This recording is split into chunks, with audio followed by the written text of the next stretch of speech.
नमस्कार। आज हम एक काफी परेशान करने वाले मामले पर बात करेंगे। उत्तर प्रदेश का अगवानपुर गांव और वहां हुआ राहुल हत्याकांड। जी। हमारे पास इस पर कई मीडिया संस्थानों की रिपोर्ट्स हैं। जागरण, आज तक, NDTV India, Amar Ujala, Navbharat times, सबने इसे कवर किया है। हाँ, ये मामला काफी चर्चा में रहा। देखिए, जब ये खबर आई थी ना, तो पहली नजर में लगा शायद कोई लूटपाट हुई होगी या कोई पुरानी दुश्मनी, मुठभेड़, ऐसा बिल्कुल कुछ। बिल्कुल, शुरू में अंदाजे ही लगते हैं ऐसे मामलों में। लेकिन जैसे जैसे जांच आगे बढ़ी, कहानी पूरी तरह पलट गई। एक गहरी साजिश सामने आई, बहुत चौंकाने वाली। तो चलिए आज इन्हीं रिपोर्ट्स के आधार पर समझते हैं कि ये पूरा मामला आखिर था क्या। बिल्कुल। तो देखिए, घटना है 1 नवंबर 2025 की रात की। मेरठ जिला है, थाना परीक्षितगढ़ लगता है और गांव है अगवानपुर। वहां के रहने वाले थे राहुल। रिपोर्ट्स ये बताती हैं कि उस रात उन्हें किसी ने किसी बहाने से गांव के बाहर बुलाया था। अच्छा, बहाने से बुलाया? जी, ऐसा कहा जा रहा है। वो रात को फिर घर लौटे नहीं। अगली सुबह मतलब 2 नवंबर को जब गांव के लोग खेतों की तरफ गए तो गांव के बाहर ही रजवाहे के पास झाड़ियां हैं, वहां उनकी लाश मिली। ओह, और लाश की हालत, मतलब कैसे पता चला कि ये हत्या है? हाँ, वो देखते ही शक हो गया था। जैसा कि जागरण और आज तक की रिपोर्ट्स में खास तौर पे बताया गया है, राहुल के शरीर पर गोलियों के निशान थे। गोलियों के? जी, 2 गोलियां सीने में लगी थी और 1 गोली पीठ पर। पीठ पर? अरे, ये तो बहुत कुछ कहता है। हाँ, यहीं से मामला गंभीर हो गया। पीठ पर गोली लगना ये अक्सर इशारा करता है कि शायद हमला पीछे से हुआ, या हो सकता वो भाग रहे हों तब गोली मारी गई हो। मतलब ये कोई आमने सामने की लड़ाई या अचानक हुई हाथापाई जैसा नहीं लग रहा था। सही बात है। इसीलिए पुलिस का जो शुरुआती शक था ना कि शायद लूट हुई हो या अचानक झगड़ा हुआ हो, वो फिर बहुत जल्दी बदल गया। शक गहरा गया कि ये एक सोची समझी हत्या है, एक प्लान्ड मर्डर। पीठ पर गोली का निशान, हाँ, ये वाकई जांच की दिशा बदल देता है। तो फिर सवाल उठता है कि भाई कौन था इसके पीछे, इस पूरी प्लानिंग के पीछे, और क्यों? मतलब मकसद क्या था? जी।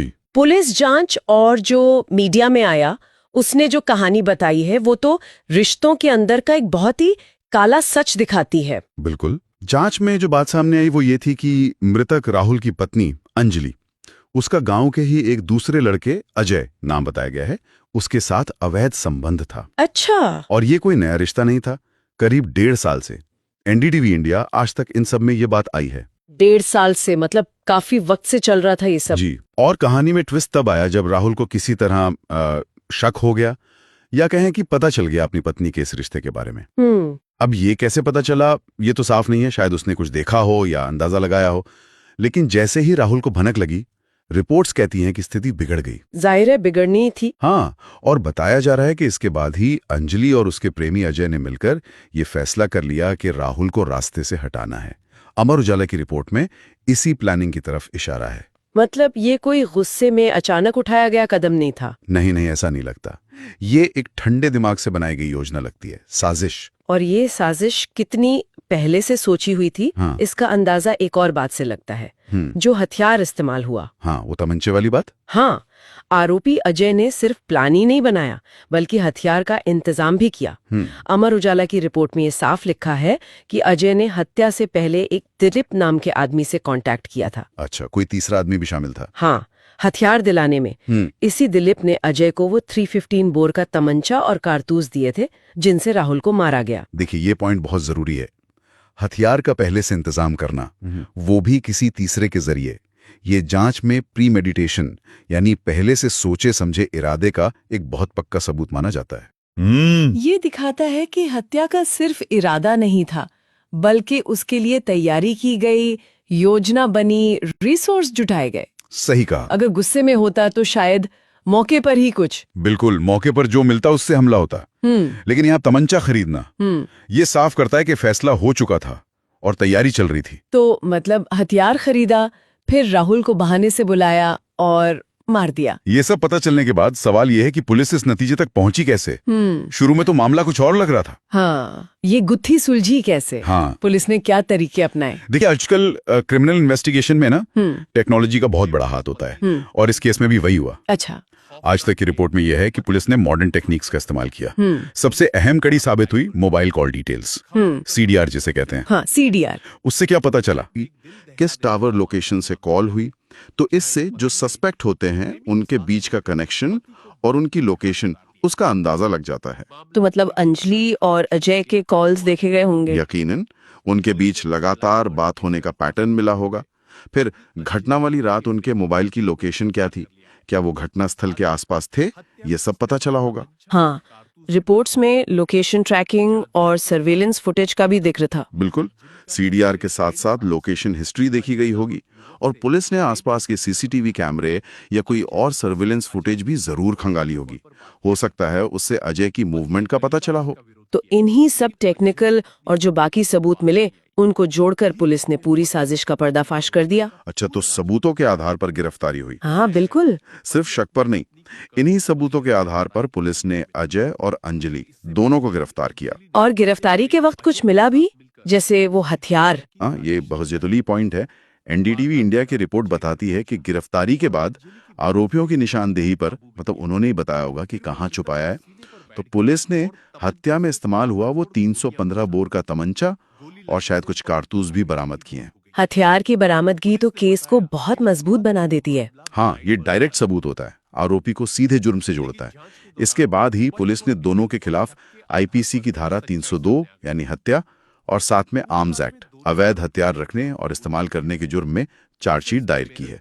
आज तक की रिपोर्ट में ये कंफर्म किया गया है। तो मतलब अब तस्वीर पूरी तरह साफ है। पुलिस जांच और मीडिया रिपोर्ट्स के हिसाब से वजह अवैध संबंध और उसे छुपाने के लिए बेरोक टोक जारी रखने के लिए पति को ही रास्ते से हटा दिया। हाँ, अभी तक जो जानकारी सामने आई है वो तो यही कहानी कहती है। ये अवैध संबंध ही इस पूरी साजिश के सेंटर में लगता है। कुछ मीडिया रिपोर्ट्स में, जैसे नवभारत टाइम्स में शायद ये भी जिक्र था कि अंजलि और अजय की सोच कुछ ऐसी हो गई थी कि जब तक पति जिंदा है हम साथ नहीं रह सकते। अरे बाप रे, ये सोच, ये तो बहुत ही भयानक है ना? मतलब राहुल उनके लिए बस एक रुकावट बन गया था, एक प्रॉब्लम जिसे हटाना है। रिश्ते की जो भावना होती है वो खत्म, वो सिर्फ एक बाधा था। सच में ये सोचकर ही अजीब लगता है, किसी जीते जागते इंसान को सिर्फ एक रुकावट समझ लेना। बहुत ही खतरनाक मानसिकता है ये। बिल्कुल, और इस मामले का एक और पहलू है जो इसे और भी ज्यादा दुखद और परेशान करने वाला बना देता है। वो क्या? जागरण की रिपोर्ट में ये बात आई है कि जब राहुल की लाश मिली, गांव में सब लोग जमा हुए, तो पत्नी अंजलि ने सबके सामने फूट फूट के रोने का, बहुत दुखी होने का नाटक भी किया था। क्या मतलब, एक तरफ वो हत्या की साजिश में शामिल, हाँ, दूसरी तरफ उसके शव पर विलाप कर रही थी। सोचिए जरा, ये किस हद का दोहरापन है। ये दिखाता है कि रिश्ते कितने खोखले हो सकते हैं और इंसान अपनी किसी इच्छा के लिए किस हद तक गिर सकता है।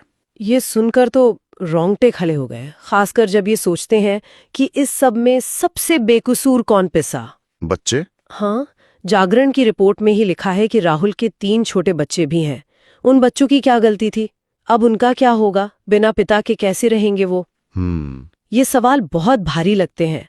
ऐसी घटना न सिर्फ एक परिवार को नहीं तोड़ती, ये पूरे गांव, पूरे समाज में रिश्तों पर, भरोसे पर एक गहरा जख्म छोड़ जाती है। सही कहा आपने, विश्वास हिल जाता है लोगों का। हाँ, लोग शक करने लगते हैं एक दूसरे पर। बिल्कुल, ये सामाजिक ताने बाने को चोट पहुंचाती है। खैर, जहां तक अभी की स्थिति है, तो जैसा अमर उजाला बाकी रिपोर्ट्स में है, अजय और अंजलि गिरफ्तार हो चुके हैं, जेल में हैं, जुडिशियल कस्टडी में। पुलिस ने अपनी जांच करके चार्जशीट भी कोर्ट में दाखिल कर दी है। तो अब मामला अदालत में है, ट्रायल चलेगा, सबूत पेश होंगे, गवाहियां होंगी, फिर कोर्ट फैसला देगा। हाँ, ये जरूरी है ध्यान रखना। हाँ, यहाँ ये बात साफ कर देना जरूरी है कि हम जो भी बात कर रहे हैं ये सब मीडिया रिपोर्ट्स के आधार पर हैं। हमारे पास कोई पुलिस की फाइनल रिपोर्ट या कोर्ट के डॉक्यूमेंट्स नहीं है। सही। तो जब तक कोर्ट का फैसला नहीं आता तब तक ये सब जानकारी मीडिया स्रोतों पर ही आधारित है। केस अभी चल रहा है। तो चलिए, अगर हम इस पूरी बात को समेटें, अगवानपुर गांव का ये मामला राहुल नाम के व्यक्ति की हत्या का है। मीडिया रिपोर्ट्स कहती हैं कि हत्या के पीछे पत्नी अंजलि और उसके प्रेमी अजय का अवैध संबंध था।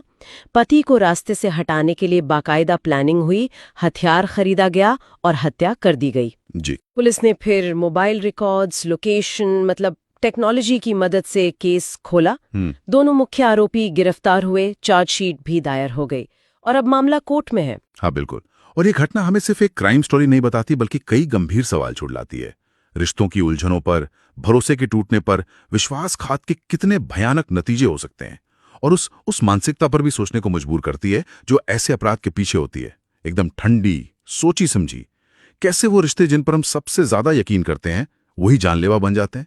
ये इसका एक बहुत ही दुखद उदाहरण है। आपने मानसिकता की बात की। हम्म। ये वाकई सोचने वाली बात है कि कोई इतना नीचे कैसे गिर सकता है। पर क्या ये सिर्फ एक या दो लोगों की गिरी हुई सोच का मामला है या इसके पीछे कुछ और भी है समाज में? ये बहुत बड़ा सवाल है।